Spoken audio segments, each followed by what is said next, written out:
നമസ്കാരം, സിറ്റി ന്യൂസിലേക്ക് സ്വാഗതം. കേരള ബാങ്ക് എംപ്ലോയീസ് കോൺഗ്രസിന്റെ നേതൃത്വത്തിൽ ജീവനക്കാർ വഞ്ചനാ ദിനം ആചരിച്ചു. കേരള ബാങ്ക് കണ്ണൂർ മേഖലാ ഓഫീസിന് മുന്നിൽ നടത്തിയ ധർണ കേരള ബാങ്ക് എംപ്ലോയീസ് കോൺഗ്രസ് സംസ്ഥാന വൈസ് പ്രസിഡന്റ് മനോജ് കൂവേരി ഉദ്ഘാടനം ചെയ്തു.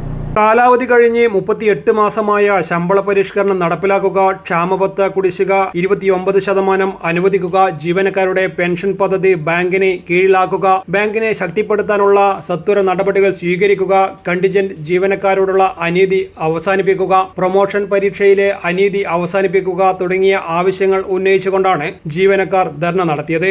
ഒരു തൊഴിലാളി പ്രസ്ഥാനം പരസ്പരം തൊഴിലാളി സംഘടനകൾ ചർച്ച ചെയ്തുണ്ടാക്കിയിട്ടുള്ള ധാരണകൾക്ക് വിരുദ്ധമായി ഒരു മറുപടി പോലും നൽകാതെ സമരത്തിന്റെ പാതയിൽ നിന്നും ഒളിച്ചോടി ഞങ്ങളെ മാത്രമല്ല വഞ്ചിച്ചത്, ഈ കേരള ബാങ്കിലെ മുഴുവൻ ജീവനക്കാരെയും വഞ്ചിച്ചു എന്നുള്ളതാണ് യാഥാർത്ഥ്യം.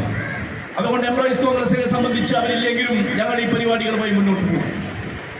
ഞങ്ങൾ നടത്തുന്ന പ്രക്ഷോഭ പരിപാടികളുടെ ഭാഗമായിട്ട് എന്തെങ്കിലും ആനുകൂല്യം അനുവദിക്കുമ്പോൾ അത് ഞങ്ങളുടെ കൂടെ മേന്മയാണ് എന്ന് പറഞ്ഞുകൊണ്ട് സർക്കാർ ഇറക്കാൻ മാത്രം വിധിക്കപ്പെട്ട ഒരു സംഘടന എന്ന നിലക്ക് മാത്രമേ ഞങ്ങൾ അവരെ കാണൂ. ഇപ്പോഴും പ്രതികാര നടപടികൾക്ക് അതിന്റെ ഉത്തരവാദപ്പെട്ട ഭാരവാഹികൾ നേതൃത്വം നൽകുകയാണ്.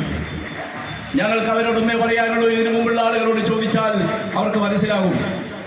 ഇവിടെ വലിയ വലിയ ആളുകളൊക്കെ പ്രതികാര നടപടികൾ പണ്ട് നടത്തിയിട്ട് അവർക്കുണ്ടായ അനുഭവം അവരോട് ചോദിക്കുന്നത് നല്ലതായിരിക്കുമെന്ന് മാത്രമേ ഞാനിപ്പോൾ അതിനെക്കുറിച്ച് സൂചിപ്പിക്കൂ. ജില്ലാ പ്രസിഡന്റ് ഹബ്സ മുസ്തഫ അധ്യക്ഷനായി. സംസ്ഥാന കമ്മിറ്റി അംഗം ടി സാജിദ് സ്വാഗതം പറഞ്ഞു. പി സുനിൽകുമാർ, AK സതീശൻ, പ്രദീപ് കക്കറ തുടങ്ങിയവർ സംസാരിച്ചു. News desk, city news.